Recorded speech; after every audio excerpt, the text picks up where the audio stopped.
ఇవ్వబడి, ఇదిగో ప్రభువా, నా ఆస్తిలో సగభాగము బీదలకిచ్చుచున్నాను. నేను ఎవని యొద్దనైనను అన్యాయంగా దేనినైనను తీసుకొనిన ఎడల అతనికి 4 అంతలు మరలా చెల్లింతునని ప్రభువుతో చెప్పెను. ప్రేమ గల మా తండ్రి, మీకు వందనాలు. నువ్వు నమ్మదగిన దేవుడు ప్రభా. నిజంగా మేము విమోచించబడిన వారమే అయితే, రక్షణ అనుభవం కనుక ఉంటే మా జీవితం ఎలా ఉంటుందో మాతో మాట్లాడుకుంటూ వస్తా ఉన్నాం. దేవుని పిల్లలుగా మేము ఆత్మసాక్ష్యాన్ని కలిగి ఉంటామని, రెండవదిగా పాపపు బ్రతుకు మాని ఇతరులతో మేము సమాధాన పడతామని మీరు మాతో సెలవిస్తున్నటువంటి మాటను బట్టి నేను స్తుతిస్తున్నాం. జక్కయ్య జీవితాన్ని మేము ధ్యానిస్తుంటుండగా, దేవా, మేము అర్థం చేసుకుని ఆ రీతి ప్రవర్తించడానికి మీరు కృప చూపించమని యేసు నామమున ప్రార్థించి వేడుకుంటున్నాము తండ్రి. ఆమేన్. హల్లెలూయా. మనం కొన్ని దినాలుగా ధ్యానిస్తా ఉన్నాం. ఒక వ్యక్తి యేసు ప్రభు శిష్యుడు కావాలి అంటే పిలుపు వింటాడు, లైఫ్ ఎలా ఉంటుందో చూసాం. తిరిగి జన్మించిన అనుభవం ఉంటుంది, లైఫ్ ఎలా ఉంటుందో చూసాం. మూడవది, వాళ్ళకి విమోచన ఉంది కాబట్టి, దేని నుంచి విడిపించబడ్డారో వాళ్ళకి తెలుసు కాబట్టి, ఎలా విడిపించబడ్డారో తెలుసు కాబట్టి, మేము ఇక రక్షించబడ్డాం, ఆ నరకానికి వెళ్ళే స్థితిలో మేము లేము, తప్పించబడ్డామని ఒక వ్యక్తి గ్రహించినప్పుడు ఏం చేస్తాడంటే, అంటున్నాడు అక్కడ, ఖచ్చితంగా పాపపు బ్రతుకును మానేస్తాడు. ఎవరితో పాపం చేశాడో ఆ వ్యక్తులతో తిరిగి సమాధాన పడతాడు. చూడండి, జక్కయ్య డబ్బు విషయంలో తాను అన్యాయం చేసుకుంటూ బ్రతికిన వ్యక్తి. కానీ ఎప్పుడైతే యేసు ప్రభుల వారితో ఆయనకు అనుబంధం ఏర్పడిందో, అప్పుడు స్పాట్లో తను తీసుకున్నటువంటి డిసిషన్ తను చెప్పాడు. ఏమని చెప్పాడు? ప్రభా, నా ఆస్తిలో సగభాగము పేదలకు ఇచ్చేస్తాను. నేను ఎవని యొద్దనైనను అన్యాయంగా దేనినైనను తీసుకొనిన ఎడల అతనికి 4 అంతలు మరలా చెల్లింతునని ప్రభువుతో చెప్పాను. దేవునికి స్తోత్రం. చూడండి, మార్పు అనేది స్పాట్లో వచ్చారు. అక్కడ జనాలు ఉన్నారు. జక్కయ్య ప్రభుని చూడాలనుకున్నాడు, హృదయంలో ఆశపడ్డాడు. హృదయంలో ఉన్నటువంటి ఆశను ప్రభువుకు తెలుసు కాబట్టి, ఎందుకంటే ఆయన పరమాత్ముడు కాబట్టి మనం ఏమనుకుంటున్నాం ఆయనకి తెలుసు. ఎప్పుడైతే వచ్చి జక్కయ్యను పిలిచాడో, జక్కయ్య త్వరగా దిగిరమ్ము, నేను ఈరోజు మీ ఇంట్లో బస చేయాల్సింది ఉంది అని ఎప్పుడైతే చెప్పాడో, ఆ క్షణాల్లో వాళ్ళిద్దరి మధ్యన జరిగినటువంటి ఆ కౌన్సిలింగ్ ఏదైతే ఉందో జక్కయ్య జీవితాన్ని మార్చివేసింది. ఆయనకు అర్థమైపోయింది నిజంగా ఆయన దేవుడని, అర్థమైపోయింది తను పాపి అని అర్థమైపోయింది, అన్యాయం చేత సంపాదిస్తున్నానని అర్థమైపోయింది, ఈ అన్యాయస్తుడికి దేవుని యొక్క రాజ్యం లేదని అర్థమైపోయింది. అప్పుడు ఏం చేశాడంటే, తను ఎక్కడైతే అన్యాయం చేశాడో అదే స్థలంలో ఎవరికైతే అన్యాయం చేశాడో వాళ్ళందరితో తిరిగి సమాధాన పడటానికి ఆయన ఇష్టపడ్డాడు. ఎవరెవరి దగ్గర ఎంత ఫీజు తీసుకున్నాడో తెలియదు, కానీ తాను సంపాదించిన సంపాదనలో ఫస్ట్ స్టెప్ ఏం చేశాడంటే, అన్యాయం చేసిన వాళ్ళకి ఇస్తున్నానని చెప్పలా, హల్లెలూయా, పేదలకు ఇస్తున్నాను. పేదలకు ఇస్తేనట యెహోవాకు అప్పించిన వాళ్ళం అవుతామట. దేవునికి స్తోత్రం. మనుషులకు అప్పిస్తే వాళ్ళు తిరిగి ఇతరులకు తెలియదు, కానీ దేవుడికి అప్పిస్తే మాత్రం ఖచ్చితంగా దాన్ని పొందుకుంటాం. హల్లెలూయా. రెండవదిగా, ఎవరితో అన్యాయం చేశాడో, ఎవరికి అన్యాయం చేశాడో వాళ్ళతోని సమాధాన పడ్డాడు. మళ్ళీ వాళ్ళ దగ్గరికి వెళ్ళి, కర్ణకన్య దగ్గర అన్యాయంగా నేను డబ్బులు తీసుకున్నాను, ఇన్ని రోజులు అవుతుంది, దానికి ఇంత కలిపి ఇచ్చేస్తున్నాను. అప్పుడు ఆ వ్యక్తి లైఫ్ ఎలా ఉంటుందో తెలుసా? అన్యాయం చేయబడ్డ వ్యక్తి, ఒకప్పుడు వీడేంట్రా నీచుడని తిట్టిన వ్యక్తి, ఆ మార్పును చూసి నిజంగా ఆ వ్యక్తి దేవుడి వైపు ఆకర్షించబడతాడు. హల్లెలూయా. రెండవదిగా, తన ఉద్యోగానికి అన్యాయం చేస్తాడా? తనకొచ్చిన సాలరీతో సంతోషంగా జీవిస్తాడు, ఇంకా అన్యాయం చేయాలనుకోడు ఆయన.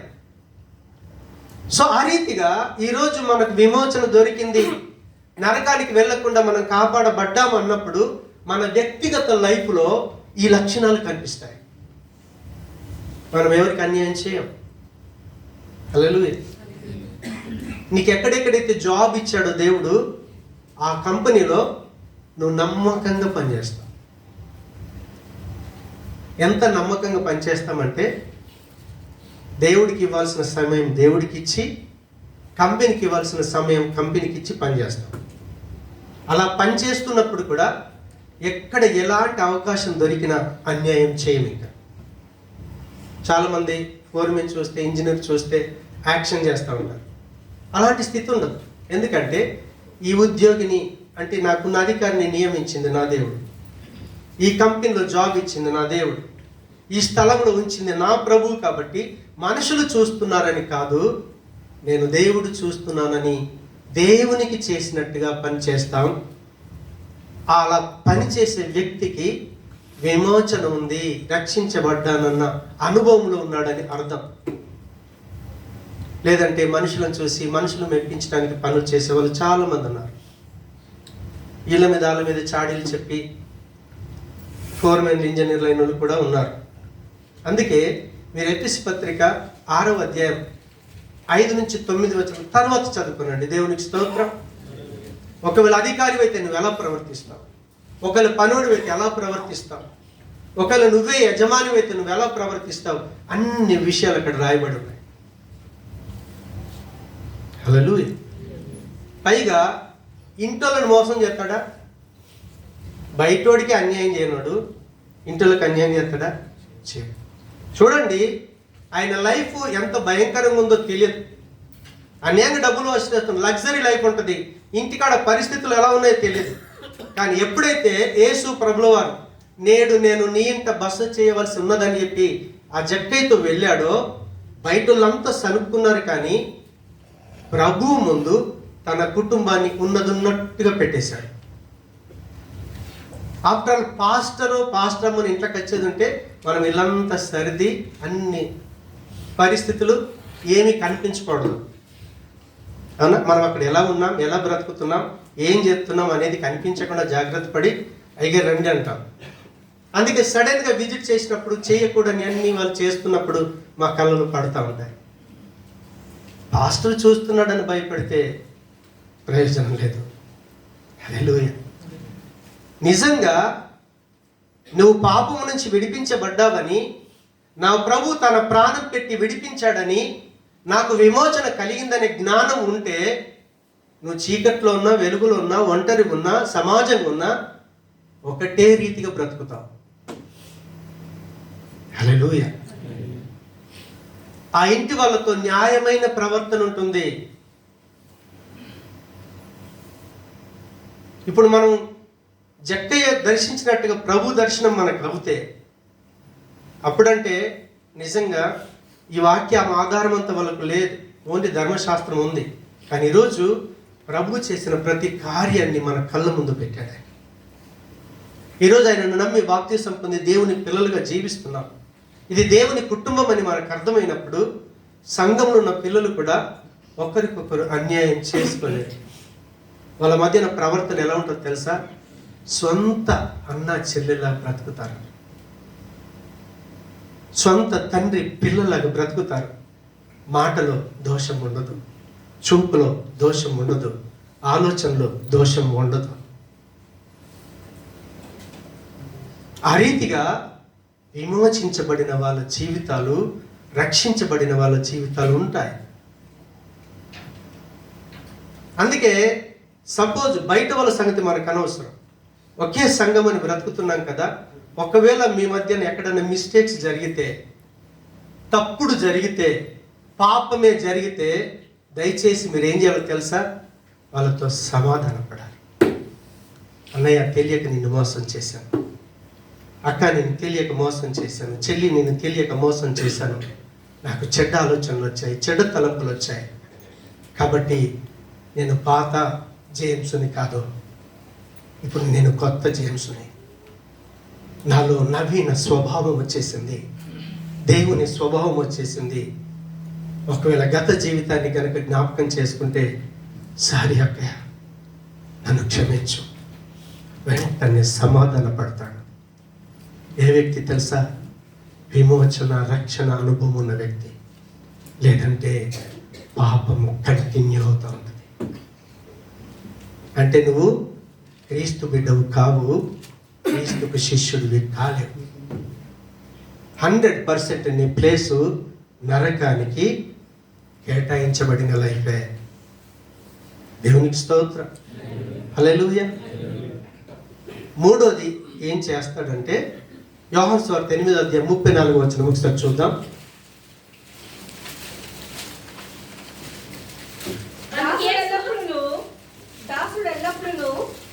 అందుకు యేసు పాపము చేయు ప్రతి వాడును పాపమునకు దాసుడని మీతో నిశ్చయముగా చెప్పుచున్నాను. దేవునికి స్తోత్రం, హల్లెలూయా. అంటే వాస్తవంగా మనం విమోచించబడ్డాం కదా, బై మిస్టేక్ ఒకవేళ పాపం చేస్తే దాన్ని మానుకుంటాము, మానుకొని పాపం చేసిన వాళ్ళతో సమాధాన పడతాం. మూడోది ఏం చేస్తామో తెలుసా? పాపానికి మళ్ళీ బానిస కాకుండా జాగ్రత్త పడతాం. బై మిస్టేక్ జరిగింది, పాపం తప్పు జరిగిపోయింది, ప్రభు దగ్గరికి వచ్చాం, ఆయన కనికర పూర్ణుడు, మనల్ని క్షమించేశాడు. కానీ మళ్ళీ నీ ఫ్యూచర్ లైఫ్ ఏదైతే ఉందో, ఈ క్షణం తర్వాత బ్రతికే లైఫ్ ఏదైతే ఉందో, ఆ లైఫ్లో మళ్ళీ పాపానికి బానిస కాకుండా ఆ వ్యక్తి ఏం చేస్తాడంటే జాగ్రత్త పడతాడు. నువ్వు పాపంలో ఉంటే దేనికి దాసుడివి? పాపానికి దాసుడి, 100%. అందులో డౌట్ లేదు ఇంక అందులో. కానీ ఇప్పుడు మనం పాపానికి దాసులం కాదు. దేవునికి స్తోత్రం. రోమపత్రిక 6వ అధ్యాయం ఒకసారి 20 చూద్దాం. రోమ 6:20. మీరు పాపమునకు దాసులై ఉన్నప్పుడు నీతి విషయమై నిర్బంధము లేని వారై ఉంటిరి. అంటే నిజంగా మనకు దేవుడు తెలియదు, నిజంగా దేవుడు మనకు తెలియదు. తెలియనప్పుడు మన లైఫ్ ఎలా ఉంటుంది? లోకస్తులాగా ఉంటాం మనం. అది కామన్. మనం ఎందులో పుట్టి పెరిగామో అవే లక్షణాలు ఉంటాయి మనకి, అవునా కదా? కాకి లక్షణాలు వస్తాయి, అవునా కదా? పావురానికి పావురం లక్షణాలు వస్తాయి, కుక్కకి కుక్క లక్షణాలే వస్తాయి. కాబట్టి ఇక్కడ ఉన్న మనమందరం, నాతో సహా, మన అమ్మా నాన్న, వాళ్ళ అమ్మా నాన్న కావచ్చు, ఫస్ట్ పిల్లల్ని కన్నా అమ్మా నాన్న దగ్గర వెళ్తే వాళ్ళు పాపములు ఉన్నప్పుడే పిల్లల్ని కన్నారు. అందుకే దావీదు ఏమంటాడు తెలుసా? నా తల్లి పాపంలోనే నన్ను కన్నది. అంటే వ్యభిచారం చేసి కన్నదని చెప్పట్లేదు ఆయన. చాలామంది అలాంటి ఆలోచనలు కలిగి ఉంటారు. మనకు పుట్టుకతోనే పాపములు ఉన్నారు. పాపములు ఉన్న వాళ్ళు కంటే పాపుల్ని కంటారు తప్ప పవిత్రుల్ని కనలేరు. కనగలుగుతారా? కనలేరు. దేవునికి స్తోత్రం. ఇక్కడున్న మనమందరం, నాతో సహా మనమందరము కూడా ప్రభులోకి రాకంటే ముందు, దేవుణ్ణి తెలుసుకోకంటే ముందు, దేవుణ్ణి అంగీకరించకంటే ముందు, క్రీస్తుని అంగీకరించకంటే ముందు మనందరి లైఫ్ కూడా పాపమునకు దాసులై ఉన్నాము. కానీ ఇప్పుడు నీతిమంతుడైన క్రీస్తును మనం నమ్ముకున్నప్పుడు మనకు కొన్ని ఏమొస్తాయంటే రిస్ట్రిక్షన్స్ వస్తాయి. మీరు ఇది చేయొద్దు, మీరు ఇది చేయాలి. ఓకే, నిర్బంధం లేని వారమై ఉన్నాం, మన ఇష్టానుసారంగా జీవించవచ్చు. కానీ క్రీస్తులోకి వచ్చిన తర్వాత 21 దాంట్లోని కింద, అప్పటి క్రియల వలన మీకేమి ఫలము కలిగెను? వాటిని గురించి మీరిప్పుడు సిగ్గుపడుచున్నారు కారా? వాటి అంతము మరణమే. వాటి అంతం. కొన్నిసార్లు నేనేం తప్పు చేశాను ప్రభులోకి రాకంటే ముందు, అవి నా కళ్ళ ముందుకు వచ్చినప్పుడు నాకు చాలా సిగ్గేస్తుంది. చేసింది నేనేనా? ఒకవేళ బయట సమాజంలో చెప్పుకున్నప్పుడు కూడా మనకి ఎలా ఉంటుందిలే, బాగుండదు. సమాజంలో తలదించుకునేటటువంటి బ్రతికే. కానీ దేవుడు కృపామయుడు, దాన్ని తప్పించేశాడు. ఏం చేశాడు ఆయన? తప్పించేశాడు. ఎందుకో తెలుసా? మనం ఎప్పుడైతే క్రీస్తుని అంగీకరిస్తామో, ఏ పాపము లేని ప్రభువు అవమానించబడ్డాడు, నిందలతో పాలయ్యాడు. ఎందుకో తెలుసా? మన అవమానాన్ని ఆయన మీద వేసుకున్నాడు. సమాజంలో తలెత్తుకోకుండా బ్రతికే మన అవమాన బ్రతుకుని క్రీస్తు తన మీద వేసుకొని ఆయనను నమ్మిన మనని దాని నుంచి తప్పించాడు. ఎక్కడ పాపం చేశామో అక్కడనే తలెత్తుకొని బ్రతికే జీవితాన్ని దేవుడు మనకిచ్చాడు. ఉన్న వాళ్ళకి మతం మారదు, ప్రవర్తన మారిపోద్ది. దేవునికి స్తోత్రం. అందుకే 19వ వచనంలో ఎక్స్ప్లెయిన్ చేస్తున్నాడు పౌలు. ఏమంటాడు తెలుసా? 6:19లో, మీ శరీర బలహీనతను బట్టి మనుష్య రీతిగా మాట్లాడుచున్నాను.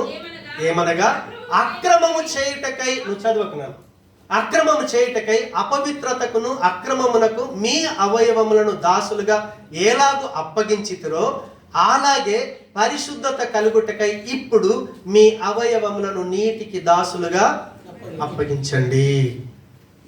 మనకు ప్రభులోకి రానప్పుడు మనకు ఎలాంటి నిర్బంధం లేదు, ఎవడు అడ్డు చెప్పటం లేడు.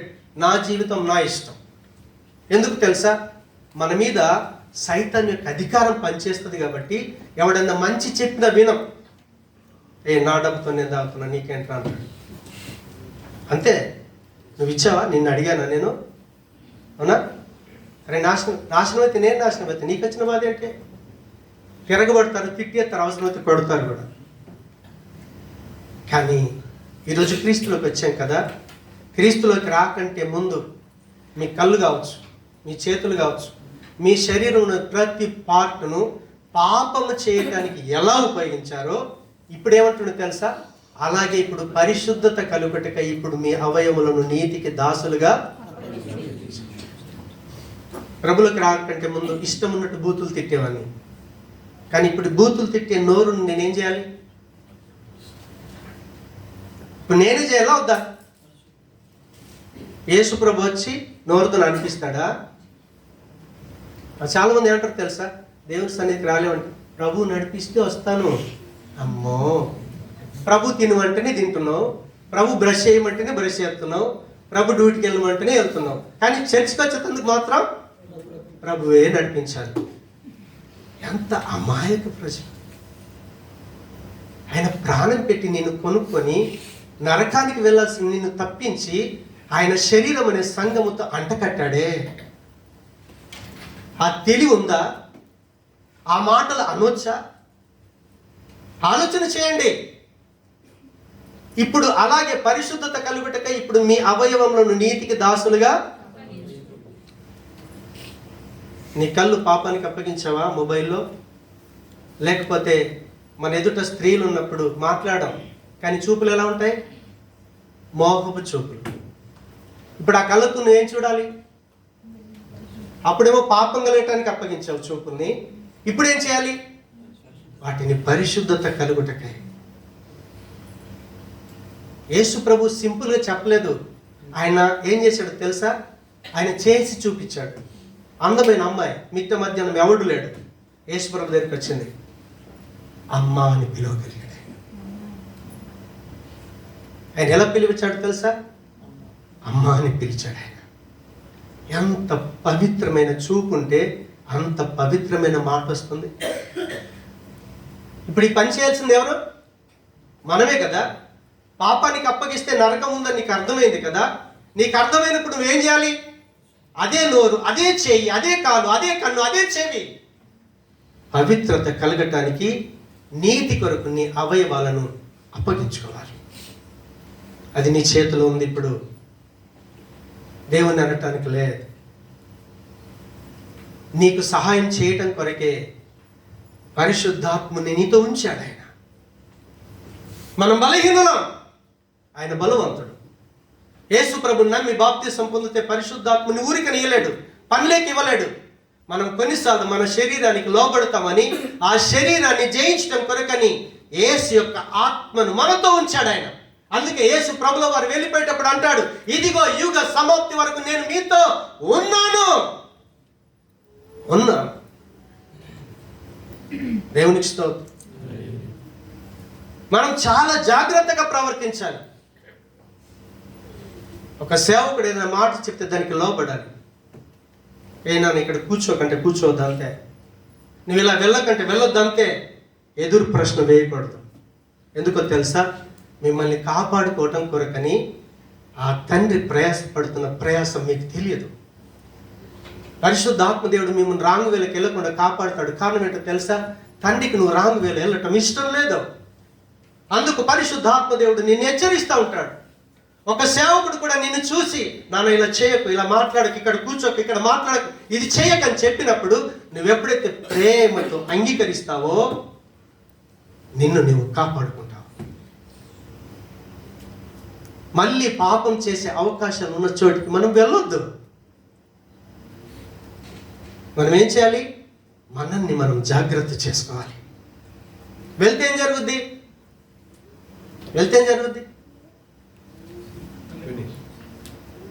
అద్దనుకున్నాను, కానీ అక్కడికి వెళ్ళాక చూడకుండా చూస్తావు, మాట్లాడకూడదు మాట్లాడతావు, చేయకూడదు చేస్తావు. ఎందుకో తెలుసా? మనం బలహీనం, ప్రభు బలవంతుడు.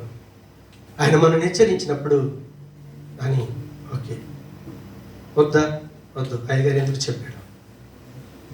అలా హెచ్చరిస్తే పిల్లలు మాట్లాడటం కూడా మానేస్తున్నారు, సంఘానికి కూడా రావట్లేదు. ఎవరికి చెప్పాలి? సేవకుడు ఎవరో మీకు తెలుసా? దేవుడు ఎవరో తెలిస్తే సేవకుడు ఎవరో అర్థమవుతుంది, సేవకుని ప్రయాసం అర్థమవుతుంది. చాటు కూర్చొని ఏడవడం తప్ప మీ ముందు ఏం చెప్పలేము. జ్ఞానం కలిగిన వ్యక్తులైతే చెప్పిన మాటకు లోబడతారు. దావీదు ఊరికి నన్ను లేడు, నీతిమంతుడు నన్ను కొట్టుట అభిషేకం అంటాడు. మనకు గద్దింపు కావాలి. ఎందుకో తెలుసా? తప్పిపోయే పరిస్థితుల్లో జీవిస్తున్నాం. ప్రతి క్షణం పాపంలో పడిపోయే పరిస్థితుల్లో జీవిస్తున్నాం. రక్షణ అయితే ఉంది, ఆత్మకి దేవుడికి అనుబంధం ఉంది, కానీ శరీరం పాతదే. పాపంతో శరీరాన్ని కాపాడుకోవటానికి మనం జాగ్రత్త పడాలి. వద్దన్న చోటికి వెళ్ళొద్దు, చేయకూడదు అన్నది చేయకూడదు. మనల్ని మనం కాపాడుకోవాలి. దేవునికి స్తోత్రం. అందుకే 1 పేతురు 2వ అధ్యాయంలో 1-2 వచనాలు అంటాడు. అక్కడ ఏమంటాడో తెలుసా? మీరు నిజంగా ప్రభువు దయాళుడని రుచి చూసి ఉంటే గనుక, అక్కడ ఆగాలి. అక్కడ క్వశ్చన్ మార్క్ వేసుకున్నారు. ప్రభువు దయాళుడని మీరు రుచి చూచి ఉన్న ఎడలా అని అన్నాడు. మీరు ఎంతమంది ప్రభు దయను రుచి చూశారు?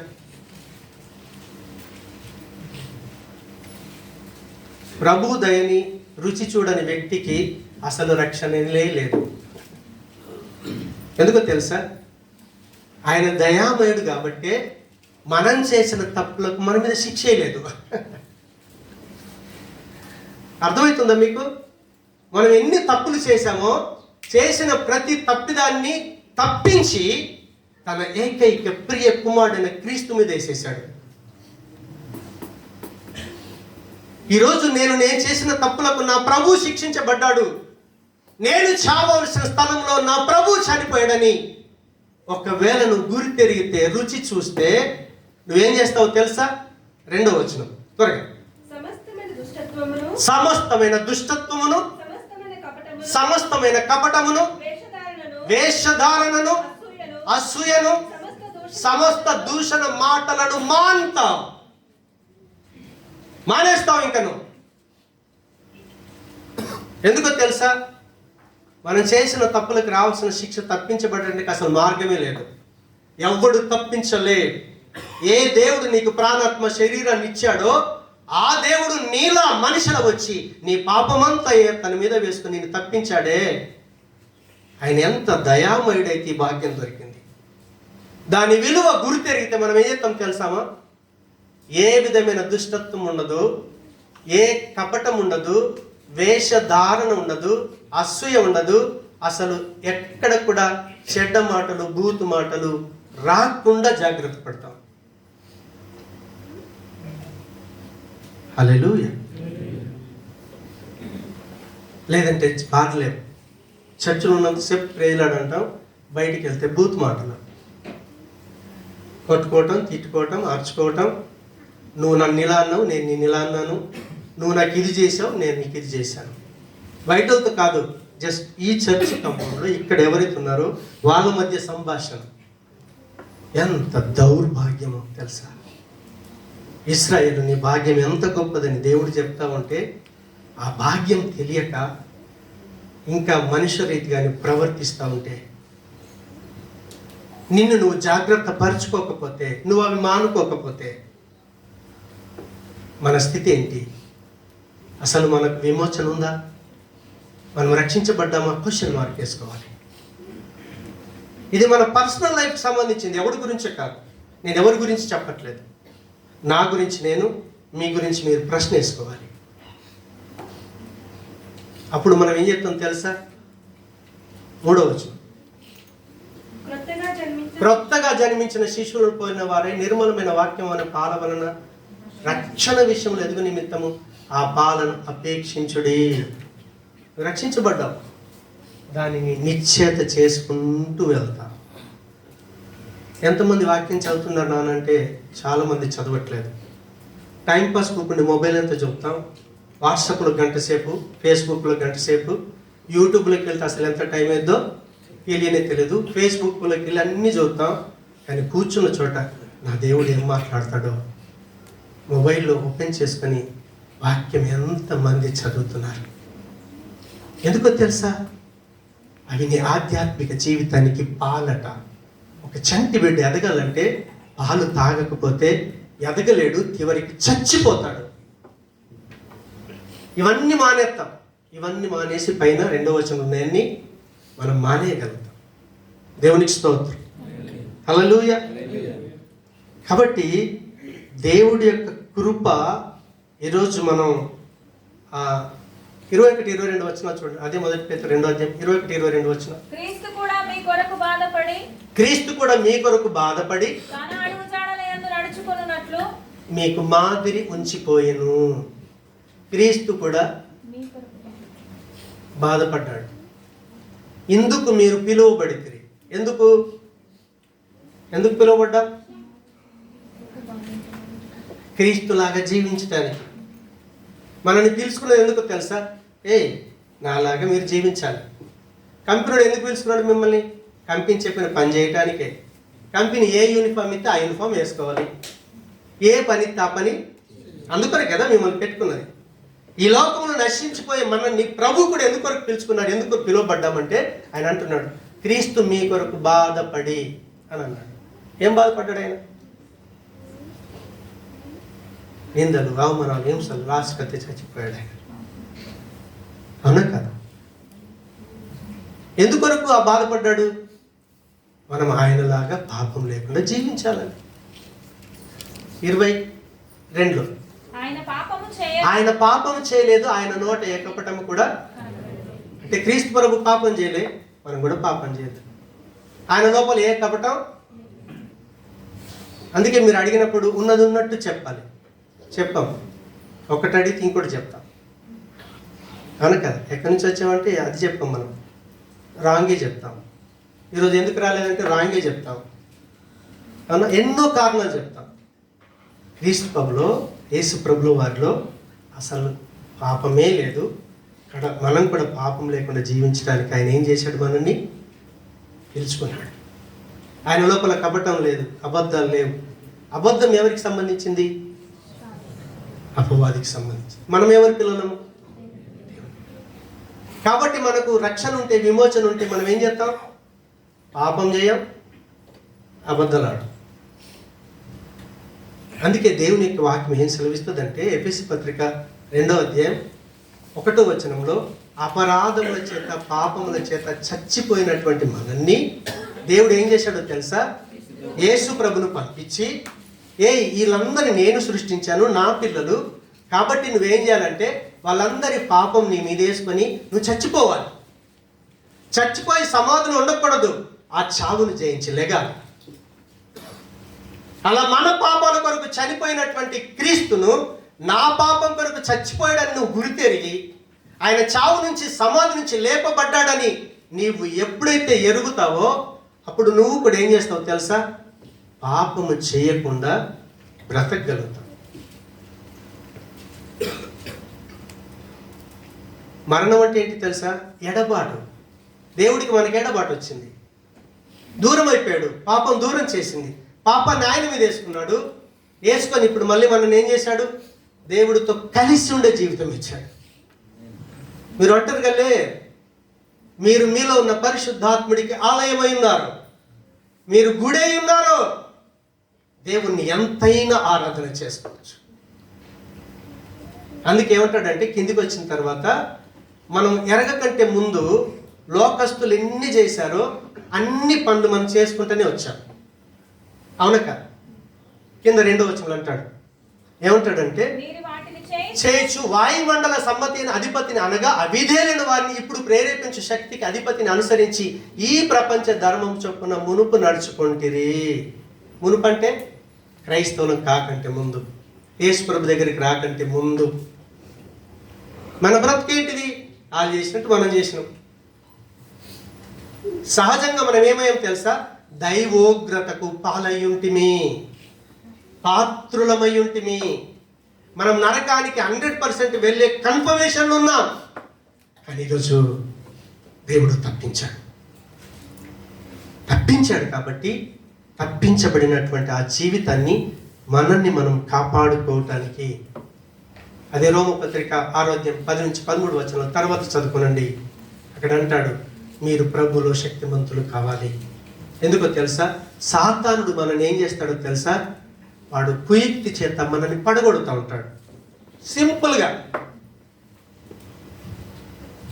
నేను కర్ణాకర్ని చూసి నవ్వా, నన్ను ఆయన చూసి నవ్వాడు, నేను అమ్మాయిని అబ్బాయిని. చాలు, సింపుల్. సాతాను ఏం చేస్తాడు తెలుసా? మెల్లమెల్లగా ఇష్టాన్ని పుట్టిస్తాడు. మళ్ళీ ఇక్కడే ఉంటారు, పాటలు పాడతాం, ఆరాధన చేస్తాం, ఓ ఆత్మను అప్పగించుకొని ఆరాధన చేస్తాం. సాతాను ఏం చేస్తాడు తెలుసా? వాడు చేసే కార్యం చేస్తూ ఉంటాడు. ఇంట్లోనేమో దేవుని పిల్లలం, బయటనేమో సైతాను పిల్లలం. హల్లెలూయా. అందుకే అక్కడ అంటాడు, మీరు ఆ 10వ వచనం నుంచి కింది దాకా చదువుకుంటూ వెళ్తే అపవాదిని మనం ఎదిరించాలి. యుగ సంబంధమైన దేవతను మనం ఎదిరించాలి. అందుకు మనం ఏం చేయాలో తెలుసా? క్రీస్తుని ధరించుకొని ఉండాలి. అప్పుడు ఏం చేస్తాం తెలుసా? సాతాను గాన్ని ఎదిరించగలుగుతాం, సాతాను గాన్ని ఓడించగలుగుతాం. లేదంటే పడిపోయే అవకాశం. పౌలే అంటాడు, నిలబడ్డవాడు పడిపోకుండా చూసుకోవాలి. నేను మీ అందరికీ చెప్పి, ఒకవేళ నేను భ్రష్టుని అయిపోతానేమో, నా శరీరాన్ని నేను నలగొట్టుకుంటున్నాను. పాస్టర్లు పడిపోతున్నారు, విశ్వాసులు పడిపోతున్నారు, సువార్థికులు పడిపోతున్నారు, పెద్ద పెద్ద సేవకుని సాతాను పడగొట్టేస్తున్నాడు. ఏర్పరచబడిన వారిని సైతం వాడు మోసగిస్తా ఉన్నాడు. ఎందుకో తెలుసా? ఇవి ఆఖరి దినాలు. ఒక్కడు కూడా పరలోకం వెళ్ళొద్దని సైతాను గాడు ఓవర్ టైం చేస్తా ఉన్నాడు. అందుకే ఈ పరిస్థితుల్లో మనం ఏం చేయాలి? మన రక్షణను మనం కాపాడుకోవటానికి, ఒకవేళ నువ్వు జాగ్రత్త పడకపోతే, నేనేమైనా చూడొద్దు అనుకున్నాను అనుకో, నేను చూడను. ఆఫ్టర్ ఆల్ టీ విషయంలో నేను అమ్మ పెట్టినప్పుడు, నా దగ్గరికి నువ్వు టీ తీసుకురా, తీసుకొస్తే ఏమవుద్ది? తాగాలి. తాగటం పాపం కాదు, ఆరోగ్య దృష్టిని నేను వద్దనుకున్నాను. వద్దనుకున్నప్పుడు నేను చెప్తాను, తనకేమో ప్రేమ, తను కొంచెం తాగుతాడని. కానీ నాకేమో వద్దనుకున్నాను. అప్పుడు ఇలా చెప్పాల్సి వస్తుంది తెలుసా? గద్దించి చెప్పాలి. ఇష్టమైన భార్య అయినా సరే గద్దించి చెప్తే నిన్ను నువ్వు కాపాడుకుంటావు. లేకపోతే కాపాడబడలేరు. మన లైఫ్ను మనం దయచేసి జాగ్రత్త చేసుకోవాలి. అందుకే ఏమంటాడంటే, రోమపత్రిక 8వ అధ్యాయం, ఈ మాట చెప్పి నేను ముగిస్తాను. 12-13 త్వరగా. కాబట్టి సహోదరులారా, ఇప్పుడు శరీరానుసారంగా ప్రవర్తించుటకు మనము శరీరమునకు రుణస్థులము కాం. ఇప్పుడు ఇక్కడున్న మనమందరం ఎంతమంది నేను దేవుని బిడ్డనని చెప్పుకుంటున్నారు? ఒకసారి ఎత్తండి. నేను దేవుని బిడ్డని, నేను క్రైస్తవుని అని చెప్పుకుంటున్నారు కదా, మీరు దించండి. ఇప్పుడు దేవుడు మనతో చెప్తా ఉన్నాడు, ఏమని? మీరు మళ్ళీ శరీరానుసారంగా ప్రవర్తించడానికి శరీరానికి రుణస్థులు ఎందుకు కాం? శరీరానికి రుణస్థులం ఎందుకు కామనంటే మీకు అర్థం కావాల్సిన విషయం ఏంటో తెలుసా? ఈ శరీరం ఎప్పుడైనా లోకాన్ని పాపాన్ని కోరుకుంటుంది, అవునా కదా? ఇలా లోకాన్ని పాపాన్ని కోరుకునే ఈ శరీరానికి మనం ఎందుకు రుణస్థులం కామంటే, ఈ శరీరం ఏ పాపం అయితే కోరుకుందో, ఏ చెడైతే కోరుకుందో దానికి రావాల్సిన దాన్ని యేసు ప్రభుల వారు చెల్లించేశాడు. సిలువలో చేసిన కార్యం ఏంటో తెలుసా? ఆయన నోట ఏ పాపం, ఆయన జీవితంలో పాపం లేదు, ఆయన నోట కపటము లేదు. కానీ ఎందుకు చనిపోయాడు తెలుసా? మన శరీరం ఏ పాపాన్ని కోరుకుంటుందో ఆ కోరుకున్న పాపానికి రావాల్సిన జీతం మరణం. ప్రాణం పెట్టాలి. ఆ ప్రాణం ఎలా పెట్టాడో తెలుసా? శరీరంలోని ప్రతి అవయవాన్ని గాయపరిచి ప్రతి అవయవములో ఉన్న రక్తాన్ని చిందించి చివరి రక్తపు బొట్టు కూడా కార్చి పెనాల్టీ చెల్లించేశాడు. కాబట్టి క్రీస్తుని నమ్ముకున్న మనం ఇప్పుడు శరీరం చెప్పడానికి వినటానికి దానికి రుణస్థులం కామిక. అర్థమవుతుందా? నా ఇష్టం అనటానికి లేదు. చచ్చిపోయాం, పాపం విషయంలో చచ్చిపోయి నీతి కొరకు బ్రతకటానికి ఆయన నామం పెట్ట బాప్తిసం పొంది దేవుని పిల్లలుగా జీవిస్తున్నాం. కాబట్టి శరీరానికి మనం రుణస్థులం తర్వాత ఏమన్నాడు తెలుసా? 13 మీరు శరీరానుసారంగా ప్రవర్తించిన ఎడల చావవలసిన వారయుందురు అన్నాడు. చావు అంటే ఏంటో తెలుసా? మళ్ళీ మీరు దేవునికి ఎడబాటు అయిపోతారు. చావు అంటే ఎడబాటు. ఇప్పుడు దేవుణ్ణి కలిగి ఉన్నాం, మళ్ళీ మీరు శరీరానికి రుణస్థులు అయినారు అనుకోండి. నా ఇష్టం ఉన్నది చూద్దు సార్, నా ఇష్టం ఉన్నది మాట్లాడుతు సార్, నా జీవితం నాదని మీరు అనుకున్నారు అనుకోండి. దాని పర్యవసనం ఏంటో తెలుసా? మీరు శరీరానుసారంగా ప్రవర్తించిన ఎడల చావవలసిన వారయుందురు. అంటే దేవునికి నీకు ఎడబాటు వస్తుంది. దేవునికి నీకు ఎడబాటు వచ్చినప్పుడు నువ్వు ఎక్కడికి వెళ్తావు? శరీర మరణం ఎట్లాగ వస్తుంది? అందరికి వస్తుంది. నమ్మినోడికి వస్తుంది, నమ్మనోడికి కూడా వస్తుంది. అందరికి మరణం కంపల్సరీ. కానీ రెండవ మరణం ఉందే, పర్మనెంట్గా శిక్ష అనుభవించే స్థలానికి వెళ్తాం. అందుకే అక్కడ అన్నాడు, ఒకవేళ నువ్వు శరీరానుసారంగా ప్రవర్తిస్తే నీకు చావే. కానీ ఆత్మచేత శరీర క్రియలను చంపిన ఎడల అంటే దేవుణ్ణి ప్రతి క్షణం కలిగి ఉంటాం. దేవుడికి నీకు సంబంధం, రిలేషన్ పెరుగుతూ ఉంటుంది. చివరికి దేవుడున్న స్థలానికి నువ్వు చేరుకుంటావు. నీకెవ్వడు కన్ఫర్మేషన్ ఇవ్వాల్సిన పని లేదు. బయటోడు చెప్పే సాక్ష్యం చెల్లదు, నీ మనస్సాక్షి నీకు సాక్ష్యం ఇస్తూ ఉంటుంది.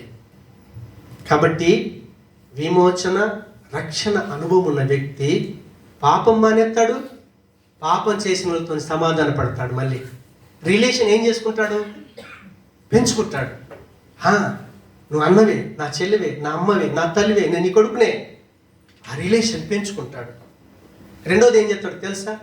మళ్ళీ పాపములో పడకుండా తనను తాను జాగ్రత్త పడతాడు. హెచ్చరిస్తే లోబడతాడు, గద్దిస్తే దేవుడు నన్ను అభిషేకిస్తున్నాడు అనుకుంటాడు. అది ఎవరికి ఉంటుందంటే కేవలం విమోచన రక్షణ ఉన్న వ్యక్తి జీవితంలో మాత్రమే ఉంటుంది. కాబట్టి మన లైఫ్ ఎలా ఉందో మనల్ని మనం విమర్శ చేసుకుందాం. ఒకరించి ప్రార్థన చేసుకుందాం. ప్రేమ గల మా తండ్రి, కృపా కనికరం గల మా దేవా, మీకు వందనాలు చెల్లిస్తున్నాను. మేము పాపం మానాలి. ఏ వ్యక్తులతో పాపం చేశామో వాళ్ళతో సమాధాన పడాలి. మళ్ళీ పాపం చేయకుండా మమ్మల్ని మేము జాగ్రత్త పడాలి. అలాంటి జీవితాన్ని నాకు దయచేయండి, మా అందరికీ మీరు దయచేయండి. నీ పిల్లలు ప్రభా, మీరు ఇచ్చిన జీవాన్ని స్వతంత్రించుకోవాలి.